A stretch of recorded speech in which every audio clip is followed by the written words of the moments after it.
So here I am today with my good friend Robert Mansperger. I wanted to make a video for the YouTube channel, and what better person to talk with than my good friend here, Robert. He's constantly inspiring me to be a better person, inspiring me to be a happier person, always having insights that I don't think of. My favorite thing when I drive through Boston on the way home from Quincy is going on 93, because one time I was on the phone with him and he started saying to himself, "Oh my gosh, there's a city above me." And just that kind of thinking on a day-to-day basis is what just makes me glad to be a human. So welcome here today. Actually, we're in your home, so thank you for having me here today. You're very welcome to be here. And so, yeah, I just thought for all my subscribers, mostly my 8th grade students. What will your viewer think? Yeah, I just wanted to share this wonderful human with you.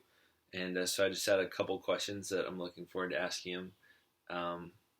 So I wanted to start out with one of my favorite questions to ask that my friend Laura Fisher said to ask one day was, rather than "how are you doing" or "what's up," what have you been thinking about lately? Yeah. So one thing I've really been thinking about a lot is, what does it mean to grow? Like inside the experience of it, like what does it actually feel like? And really what I'm realizing is, like, there's a point where, like, you come up against something, you're trying a new thing, or you're, trying to do the same old thing a different way. And you come to this realization where the way you've always done it doesn't work. Like, the way you've done things will not get you to where you want to be. Mm-hmm. And what's common, especially for me, is like when I come up against that, if it's not going to be easy, okay, well, I don't really want to do it then. Very, very not authentic, but very human. And what I've been thinking about a lot lately is, like, that's your moment. Like, that's when you grow. When, like, here's a wall, growth is getting over the wall. So it's like when, so to answer your first question to yourself, which was what is it to grow, is when you're sort of stepping outside your comfort zone, where they say the magic happens. Yeah. And you're deciding to do it a different way because you see that doing it that new way is what's going to create a breakthrough in performance. Yeah, it might not. Like, there's no guarantee that doing something differently is going to get you what you want. But very clear that doing it the same way is not going to get you there. The idea, if you never try, you'll have failed. So you got to try something. If success is what you're there for, try something. So have there been any areas of your life recently where you've experienced yourself sort of in the mud, stagnant, like not getting anywhere, and you said to yourself, well, what is growth? And then you look to see, what is the thing that I'm not doing that's going to have me grow here? Yeah, really. It's showing up for me at work. I've been taking on a couple of new projects lately, and it's been a really great opportunity to be creative, which is something I've never done in this job before. And it's never been creative at your job? Yeah, not in the sense of, here is a vague intention of what we want to accomplish, go do it. Oh. And it's like, I don't know how to do that. And like, that's, whereas in the past, I don't know how to do that would have been the end of the conversation. Now it's like, oh, well, so what can I do? Like, what can I try? Who can I talk to? Who will have good ideas? Yeah. What do I think might be fun? And just play with it and see what happens. And it's going really well. It's not going anything like I expected it to, and that's, part of the fun of it. If I know how it's going to go, then... So would you say that you've grown by exploring what it is to create and maybe finding all your different resources that allow you to solve the problems that you're trying to solve? Yeah, and really looking to expand on it. Not necessarily thinking of, like, the people I know, the people on my team, as how I've always related to them, but as, ask them different questions, you might get different answers. Yeah. And that's been what's showing up. Yeah. All right. Well, thank you for that. Yeah. So the next question, and so one of my favorite things about Robert is, again, like his uniqueness. And so we talk every Sunday. We have a little Google Hangout chat, so we can kind of keep our friendship alive and new. Mm-hmm. And every Sunday, one of the questions we ask each other, what's our favorite quote of the week? Because we always have quotes that we're sharing. And when we work together, I always remember he had this book. And so because you've already asked the question, I ask you, what is one of your favorite habits that you have? Yeah. That you would encourage other people to do as well? Yeah. So, the habit is really, I started my sophomore year of college, just anytime somebody said something that I thought was insightful or clever or just, worth remembering. Yeah. I started writing it in this little book right here. Just a little moleskin notebook. It's full of just quotes from my friends and good ideas and things that I've read and things that I've just thought of. And a couple years ago, I filled this one up. So now I'm on to volume 2. And it's about halfway through at this point. And yeah, it's just, sometimes when I'm either bored or just looking for inspiration or, in a conversation and like somebody says something that's like, there's a quote about that. I go into my book and it not only does it let me, communicate whatever the idea in the quote is really effectively, because that's why we have quotes. Yeah. But it also gets me present to like, in the searching for it, I got to look through all the other ones that I wrote. And, just the whole world of like people and their insights and their wisdom and how it changes over time. Because, the reason I wrote the quote initially might not be why it's useful in the future. Right. Exactly. Mm-hmm. And that's, it's something that continues to happen. And I probably shouldn't be anymore, but I'm continually surprised at just how like the threads of them sort of just keep showing up in my life. So it's something that, it doesn't have to be quotes. I personally happen to love quotes, but, like stories, like things that happen in your life, people journal and, just something that keeps you grounded to what's important to you and also lets you see how it changes over time. Yeah. I think it gives you a lot of perspective that is missing if you're only caught up in like, what am I dealing with right now? Because your memory is not a very good way of keeping track of everything. Yeah. And that's why we have. So I have a follow-up question. So I also keep a journal. So I'm pretty like proud of the fact that I own this thing, and I try to journal in it every day. But here's my question for you: is when you said you flip through to find like the thing's so dense, do you have bookmarks or something? Like how do you find stuff? No, it's usually I find something, a quote from a book. And I'm like, okay, when was I reading this book in relation to this thing that I wanna communicate? You usually date it? No, there's only a couple dates in there. Wow. Most of it is just like, I was reading, this book in September, so I think the quote was from like May, so keep flipping back until you find it. Interesting. And sometimes I get it wrong, and I just end up reading the whole thing. And there are worse ways to spend a couple hours. Yeah, reflecting on the insights and ideas you've had over months. Yeah. Yes, I started this one in November, and I'm looking forward to finishing it up and putting it into my safe for. Mm-hmm. One thing I've found is when you do flip through it, what's like the coolest thing that you've found from flipping through it? Because I've honestly never flipped through it, and I haven't thought too hard about what would I get out of going back through my thoughts and ideas from the past. Well, I mean, that's partially why I do like quotes and things instead of journaling, because like journaling can get really verbose. Like there's just a lot that happens in a day. If I want to capture all the important stuff, then it's going to take a long time to read it, let alone write it. Yeah. And so, the thing that I really enjoy the most about it is just, like I was saying earlier, how things that meant something when I wrote them now mean something different to me. And it's not, neither is better or worse than the other, just that, there's a new context for how it's showing up, because, my life is different from when I wrote it, even if I wrote it yesterday. Yeah.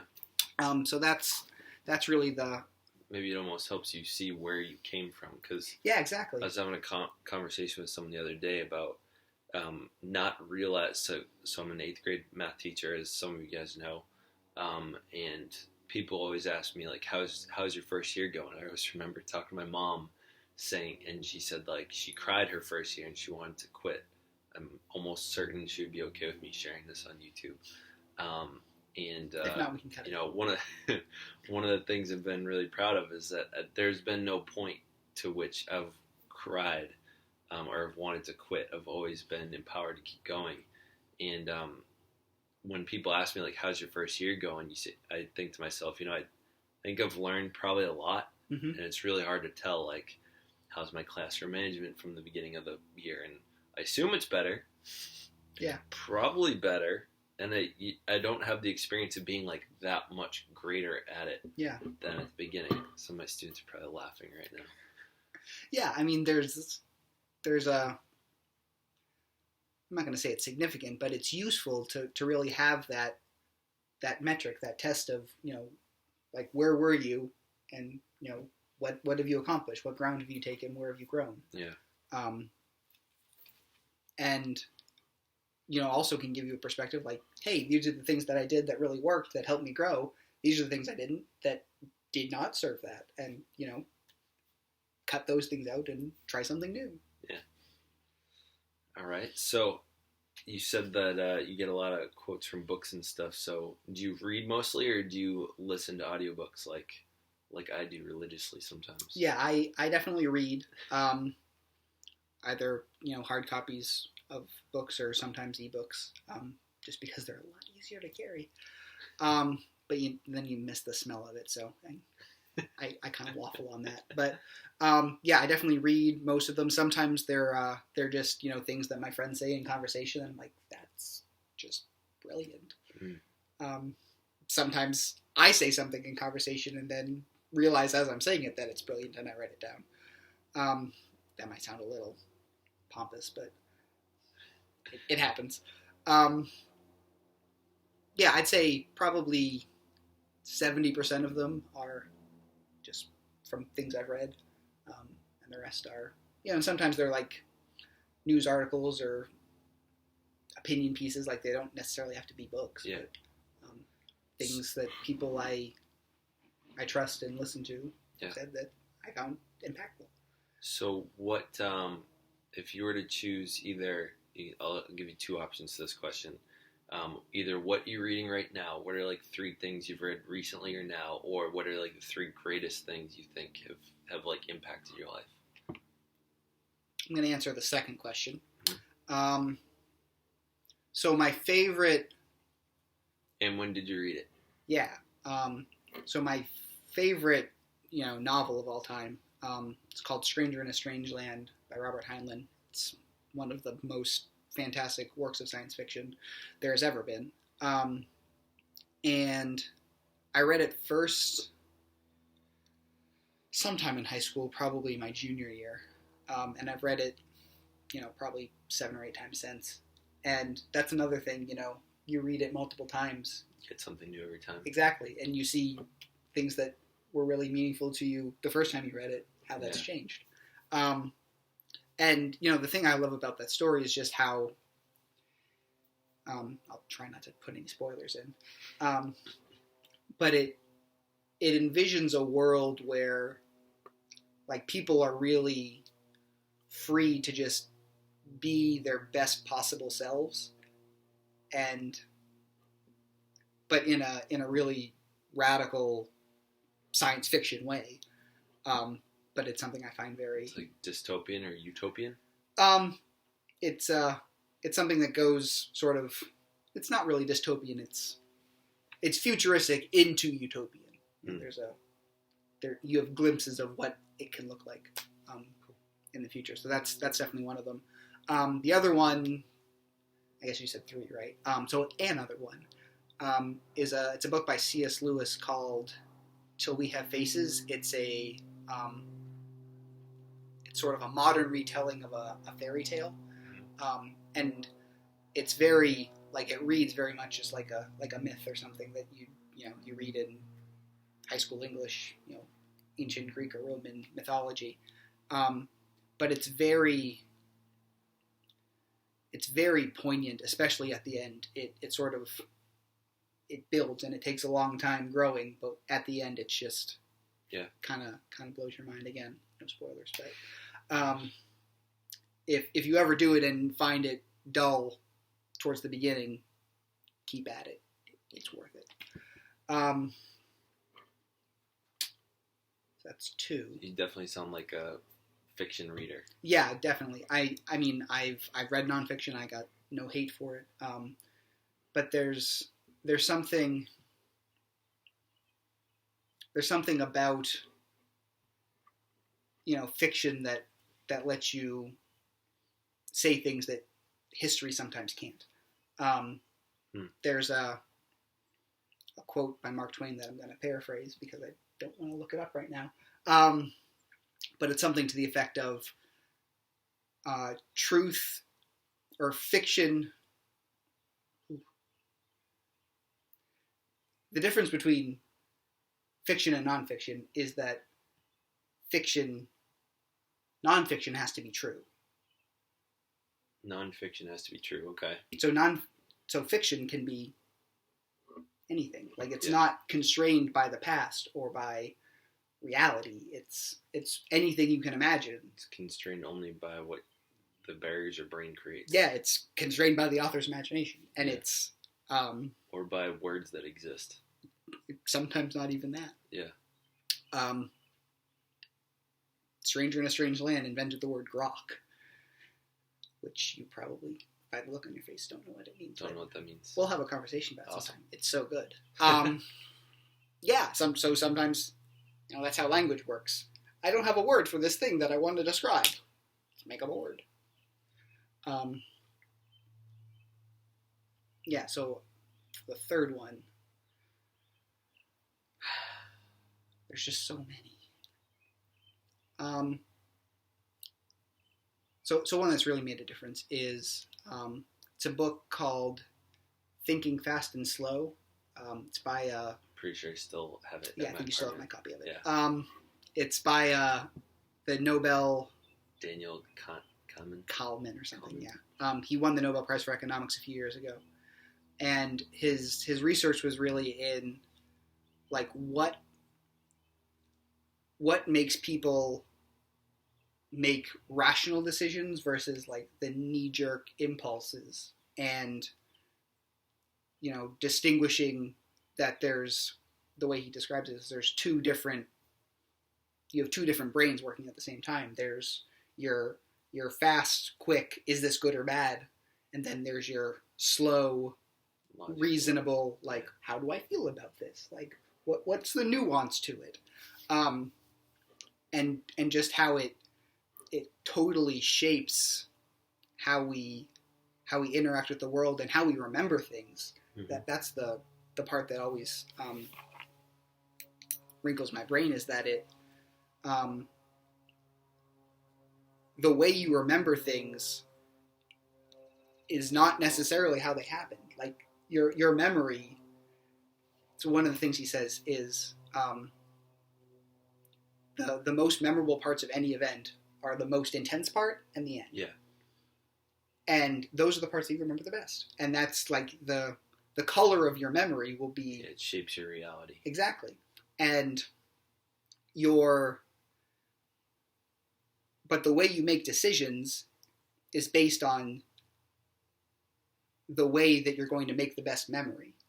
We choose things so that we have the happiest memory, not necessarily so we have the best experience right now. Again, there's so much to that. Yeah. But we're so caught up sometimes in what does this mean? And the significance and the impact of a moment that we forget to just be in that moment. Yeah. There is a quote about that. Now and then we should pause in our pursuit of happiness and simply be happy. Like, the effort is wonderful, but if you're not actually enjoying it, yeah, why are you doing it? Yeah. That's great. So yeah, 3 impactful things I've read. Awesome. So one of my that kind of brings me to part of the reason that I asked that question is because I love hearing what people like would share with others, Mm-hmm. and I know in our sort of capitalist / consumerist society, there's a lot of different brands and bands and different things that we share with each other. So if you can, more on the rapid fire side, what are some brands that you endorse? Some brands. Wow. Yeah. Some brands. Well, I'm actually wearing one right now. That was part of what sparked my thought about it. Awesome. Yeah. So it's a company called Mansperger. They're an outdoor apparel company. Hey, Fez. Hey, Zach. My roommate is home. And they're just hysterical. They have all of the clothing that they sell that's of their brand. They have like little funny things in it. Let me see if I can find the tag of this one. Yeah, so the washing instructions read, machine wash cold on gentle cycle with light colors, no bleach, tumble dry low, warm iron as needed, do not iron on print, pretend you're a scary monster. And it's good quality clothing, but it's, kind of pithy and fun with it. So big fan of Moose Jaw. I don't know. For cars, I have driven a Honda all my life. For laptop, I'm a big fan of Lenovo ThinkPads. They're durable and powerful and not that expensive. I also really love the track point. I get that that's more of a personal thing than a universal, but I love it. Other brands, jeez. No, it's one you gotta kind of think about. I know. I just wanted to see what you would say. Yeah. Lululemon is something that I love their pants. I think Zach's wearing them right now, actually. They are not cheap and worth every penny. You can literally do anything in them. They are appropriate for every occasion. Most people have seen me do squats in them or lunges. Yeah. They look like khakis, though. You can hike, you can do yoga, you can go to a party in them. They're just your everything pants. It's really the only thing I have from them, but big fan. I don't know. LL Bean.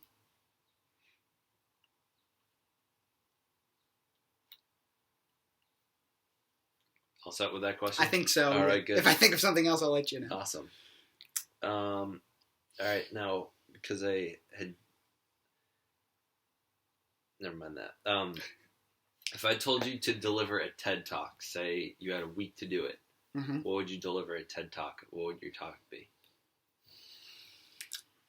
Right now, it would probably be, something on growth, on, what does it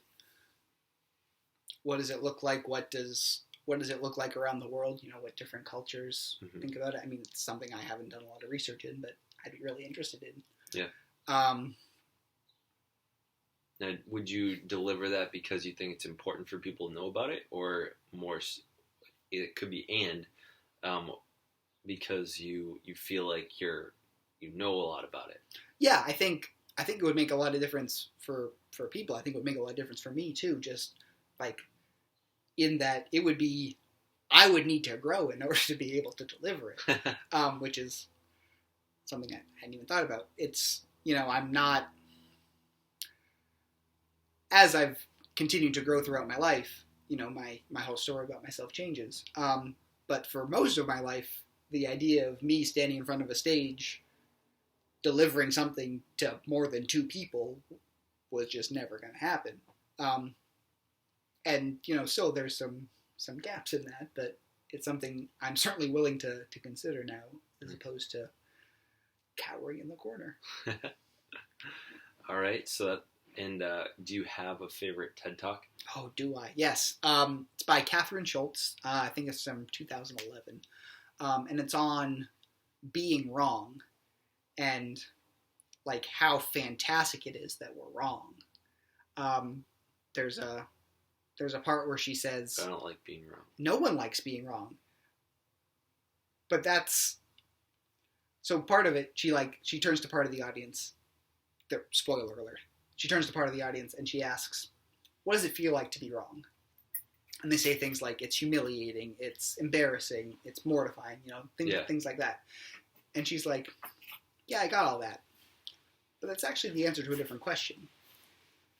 That's the answer to the question, what does it feel like when you discover that you're wrong? When you're wrong, it just feels like you're right. You don't know that you're wrong." What do you mean? Like, say you went around your whole life thinking 2 + 2 is 5. Yeah. That's the right answer. 2 + 2 is 5, obviously. Yeah. And then you discover that 2 + 2 is 4. And you're like, that's when you're embarrassed. That's when you feel like an idiot. Yeah. But while you're thinking 2 + 2 is 5, you feel the same way about it that I do that 2 + 2 is 4. So it's more like you're just coming to grips with reality rather than so like the shift of going from one place to another in that mindset, that's where the embarrassment occurs. Right. And the real power of it is just in like whether you think you're right or wrong is not a good test for whether you're right or wrong. Because when you're wrong, you feel like you're right. Like that's useless. Interesting. And she goes on about how, like, that's the magic of our minds is that we can imagine things as they're not. Like you can look at, the sky and see that it's blue. We could also imagine that it's red, which I guess it is sometimes, but you could imagine that it's white. I don't know. And that's wrong. That's not the way that the sky is, but it gives you a way of imagining the world in a way that it's not, that is very, at least it would seem, uniquely human. And yes, that means sometimes that you think things are right that are not. But that's the magic of it.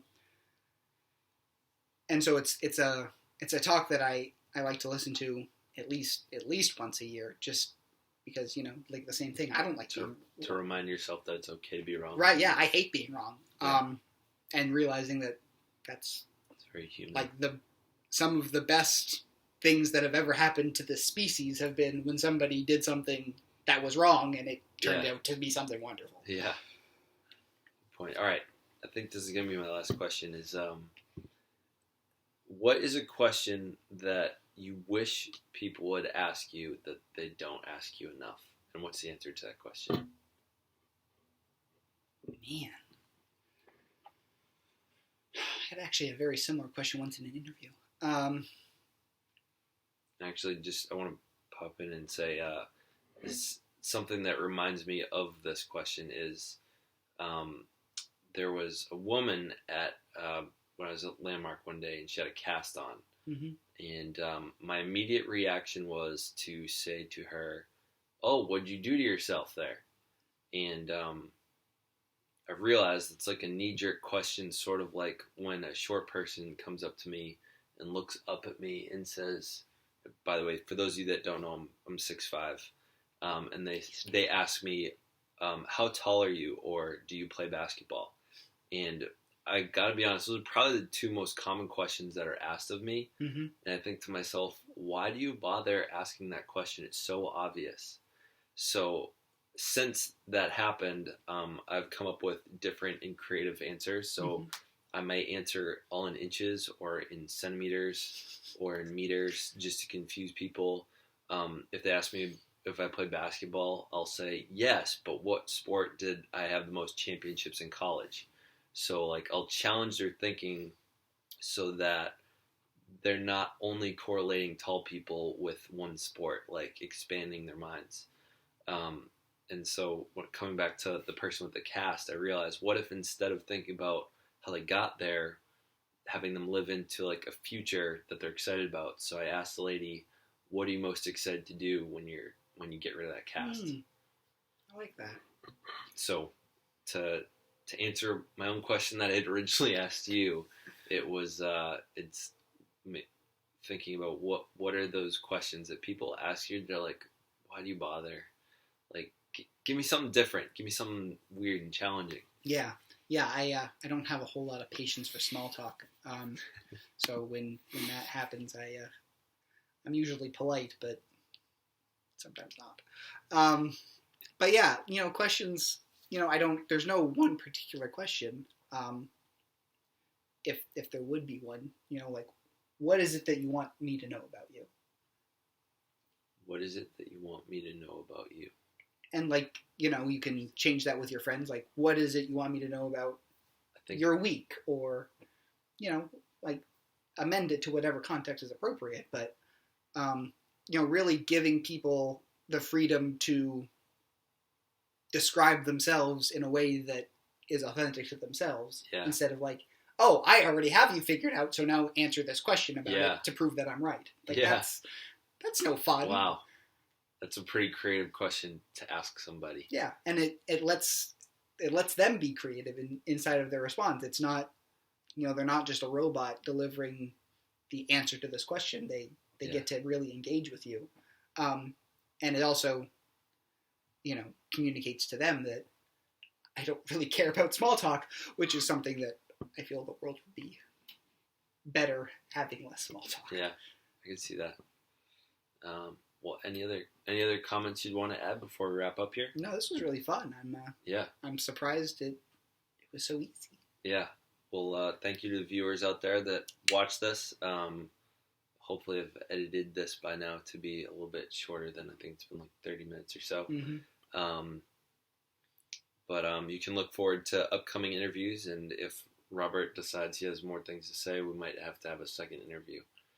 And in the comments below, please ask more questions that you think this guy might do a fantastic job answering, and or other people that you'd like me to interview that might be readily available, like maybe not celebrities, because I don't want to have to go through the ordeal of trying to do that. But yeah, Taylor Swift's really busy. Or any other questions you'd like me to ask anybody in general.